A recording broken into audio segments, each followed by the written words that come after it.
Hello, independent art students. Welcome to week 2. I'm so glad we made it and that pretty soon we'll kind of be in a normal routine here because I think the first week was kind of tricky for me to get into a routine. Anyway, for week 2, we're starting our artist showcase, which I think most of you will remember from last year as the Instagram prompt. So we're going to go over this on Tuesday in class. Oh my goodness, King got in here and changed some stuff. Sorry, I didn't know what was happening. Um, so you can go over all of this on your own, or like I said, we're going to go over it Tuesday in class. But every Monday or Tuesday, so for this class, will be every Monday, we're going to look at a new piece of artwork. And we're just going to, like, I'm going to introduce it to you and not talk about it or anything when it gets introduced.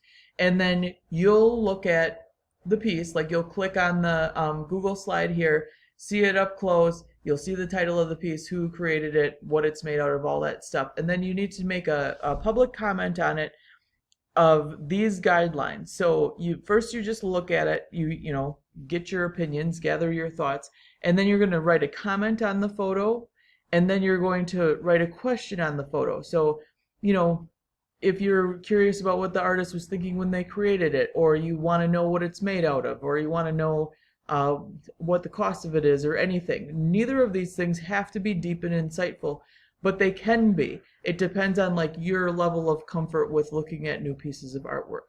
And then when you're done with those two things, you're going to create 2 hashtags like you would on social media, which are really just to make this a little more fun, and link it to social media a little bit. That's my favorite part, to see what you guys come up with hashtags. So we'll start that on Tuesday.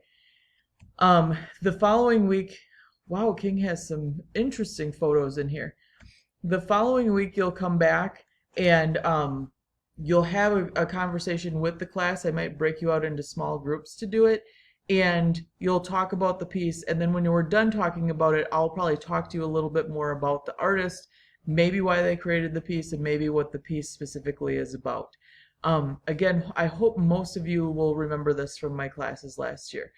And then too, just to kind of go over, this is why we're doing this, is so we learn to have an opinion about artwork, that you can like or not like artwork. Like, it's perfectly acceptable to say, I hate that, but you need to have a reason why. Like, you need to realize why you do like things or you don't like things. So here's an example of a piece that I showed last year, where first examples you might be like, oh, I love the crazy chaos of this piece.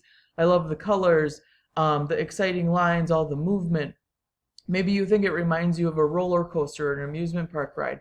But then when you find out the title of it is Night Creatures, it might change your perspective a little bit. And maybe it doesn't. I mean, maybe you saw that from the beginning. But if I tell you it's called Night Creatures, do you start seeing faces in here? Do you start seeing eyes in different places? Does that change the tone of the piece or what you think of it? And sometimes it really does. I think when I go to museums, I love to look at the piece first, and after I've kind of developed my own opinion, then I look at the title and see what the artist is thinking a little bit more. Sometimes it makes me love the piece even more. Sometimes it makes me kind of disappointed and like, oh, I liked it more when I didn't know what it was about. So that's the kind of stuff we're going to learn about with that. It's going to be a weekly reoccurring assignment. And then on Thursday during class, I'm going to go through the long presentation of what the expectations are in independent art portfolio. And through this, it really kind of breaks down what the expectations are of you, why we make you do the things we do, because King and I have developed this curriculum over the past 5 or 6 years, I think.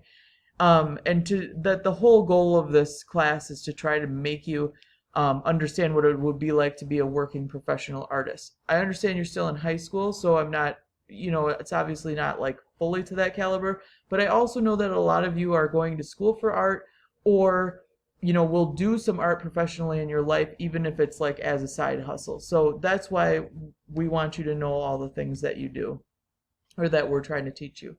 So we'll go over all of this in class, but if you want to go over it yourself too, you sure can, and it'll give you examples of student work in the past. Hopefully you can kind of see some of the students that have similar artwork styles and all of that. good stuff. Here's examples of the project proposal too. We will be critiquing in this class, and then the online portfolio and artist statement and all that good stuff. There's also some slides in here on plagiarizing, which seems to be a hot topic lately too. We had, I think it was 2 or 3 years ago, the student that won the painting category in the Badger Conference art show got disqualified after they found out that the painting was of a actor, and you can't use the actor's photo without permission from that person. So we'll discuss it all more at length in class on Thursday this week. And then finally, if you haven't done so yet, please, please, please fill out your project proposal and have a good idea for what your first project will be, so you can get started with it, because it's already week 2 and we want to get going with all of this stuff. So you'll need to call me or talk to me if you want materials from the school. And some of it is pretty specific. So I know I keep saying that, but I really do want to like hammer it home with you. Like, if you say, oh, I need some clay, and I don't know what you're making, I don't know how much clay to give you, I don't know what kind of tools you need and all that stuff. So it might be something where you just stick around at the end of class and talk to me face to face in the Google Meet, so I can ask you questions right there and get a list going so I can get it to you quicker. Okay? I hope all of this helps and that we have a great week together in class. Please let me know if you have any questions. You can email me or ask me anytime. Okay? I'll see you in class.